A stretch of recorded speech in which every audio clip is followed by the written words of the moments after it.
The average regulator I speak with is way more knowledgeable than the average financial services professional.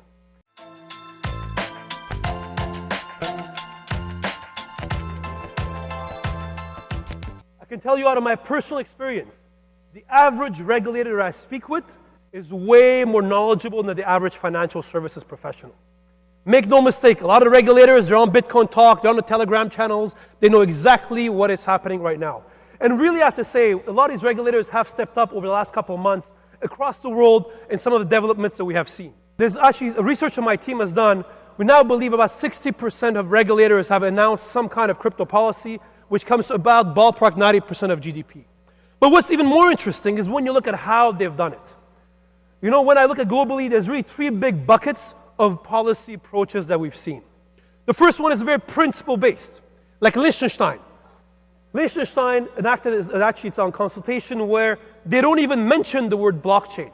They talk about trusted technologies, trying to stay really agnostic on what technology is being used on their regulation. The second type of policy we've seen is when it comes to countries putting crypto inside their existing framework. Best example of this is Hong Kong. Since November 1st in Hong Kong, any licensed fund manager, there's more than 2,500, can have up to 10% of its portfolio in crypto with no additional licensing conditions. Again, very innovative way of thinking of putting them inside the existing infrastructure. And last one is actually the creation of bespoke policies, countries like Bermuda and Malta that you all know very well, who've been drafting regulation on this space. But it's very challenging.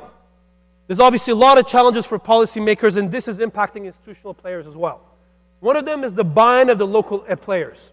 You can have all the best regulations, but if your local banks are not opening accounts, it's a bit of a problem.